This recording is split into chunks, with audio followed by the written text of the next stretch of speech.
Steve Adubato here. We're joined to kick off this program by State Assemblywoman Brittany Timberlake, who happens to be the chair of the State Assembly Commerce and Economic Development Committee. Assemblywoman, thank you so much for joining us. Yes, thank you so much for having me, Steve.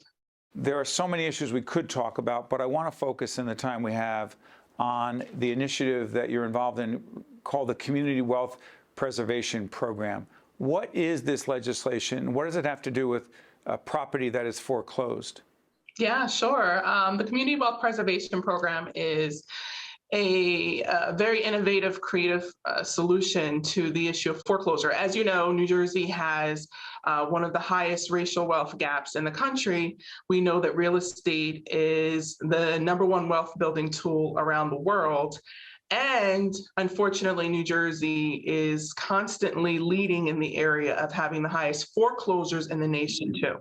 So this bill will actually create the process of equity, enabling a person to be able to save their home at the time of sale, helping like their child, grown adult child, can save their home at the time of sale for the parent.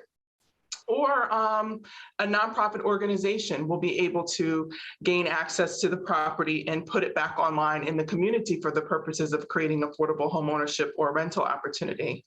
And also for people who want to contribute and live and be a part of the community and not just flip the houses as a business model, but actually contribute to living and being a part of the beautiful fabric all over New Jersey, they can use this program too.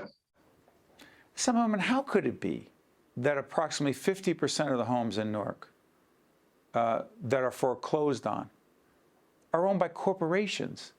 Why would that be? And B, how does that make any sense?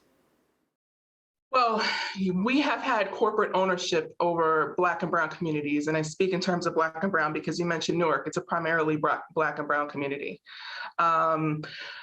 Corporations have owned our community for years. Now we're seeing national headlines that show a trend where they're also beginning to own in suburban areas, which is now gaining traction for the issue.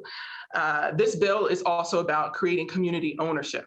So it gives you the opportunity to have 3.5% down at the time of foreclosure sale and the rest of the money due in 90 business days versus what it is now, which is a process created for corporations because you need 20% cash or money order upfront to bid on that property. And then you need the rest of the money due within 30 days with interest building on the 11th. And it's primarily all cash. Exactly. Exactly. Who has that? Most people don't have that. That sounds like corporations have that. So this bill is changing the power dynamic of property ownership and creating it so that it's owned by community members so that we have an opportunity to save our wealth all over the state of New Jersey. So I'm curious about this. As we speak on the 20th of September, again, it'll be seen later. I often say that because I want people to know that we're taping at a certain time. My understanding, and this may not be the case once this airs, this legislation, your legislation, the Community Wealth Preservation Program, has been conditionally vetoed by the governor. That's not an outright veto. It's a veto with language that says, I want you to change some aspect of the language in the legislation. What exactly does that mean? Well, we're taking a look right now what the conditional veto language is, and we're going to be making some serious decisions about whether or not we're going to accept the language or send the governor a clean bill. My biggest concern is always about closing the loopholes. You have to close the loopholes because if a corporation can get through a loophole wide enough to drive a Mack truck through, then what this bill will do is the reverse of its intent. It will actually displace more residents than it will help. So the loopholes have got to be closed. We're evaluating it extremely close to see exactly what our next steps are. This would be the first of a kind in the nation, a bill like this. And again, it would be a game changer because it's all about putting the power back into the hands of the communities to hold on, to preserve their wealth, to create wealth through homeownership, and so many other things. So I'm going to follow up on this. Take the governor out of the equation for a second. What was the vote in the lower house in the state assembly on this? You have 80 members of the assembly. What was the vote? That's a great question, Steve. I'm not exactly sure exactly how the But I'll numbers tell you split. why I'm asking. But it was a Forget about the majority, obviously. Okay, but obviously it was a majority, or it had 41 or more. But here's my question. Was there opposition to this? And if so, where did it come from? So we actually had opposition through the corporate banks. And we were also working with the Sheriff's Department to get some language together. Over the summer, we spent a great deal of time working on language that addressed the governor's concerns, the bank's concerns, sheriff's concerns. When you say sheriffs, because sheriffs are the ones who oversee the foreclosure process. Go ahead. I'm sorry, Assemblywoman. We've been with them from the beginning, working on this legislation. They've been really great to work with. And we also made sure that we addressed the nonprofit concerns and that of the people.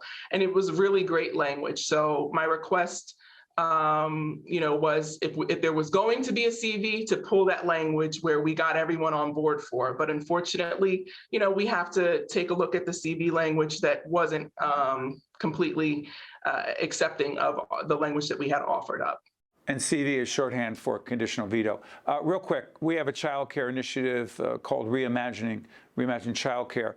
Your primary concern about the child care crisis in the state is? My primary concern is that we're going to have child care facilities closing. Women are going to be dropping out of the workforce, all because child care is too expensive now. But in order for our daycares to survive, they're going to need to raise tuition, which is going to then have parents decide not to, one of the parents, more than likely the woman, is going to have to decide to stay home. And it's really a cause and effect. So you have high daycare expenses. It's not uncommon to see tuition be $1,200 to $1,500 for one child a month. A month. You keep multiplying that, and you start to have those conversations about, okay, well, is it worth it to go to work to actually cover this expense, which can be as high as a mortgage? And then what you'll have is the daycare centers, which are primarily women-owned. That's right. And also many of them minority-owned too. Right. Closing their doors because they don't have the clientele. So that's going to cause a dropout of the workforce, which is, again, it's all cause and effect. And you're going to see also the downfall of our economy because you're going to have a workforce decimated.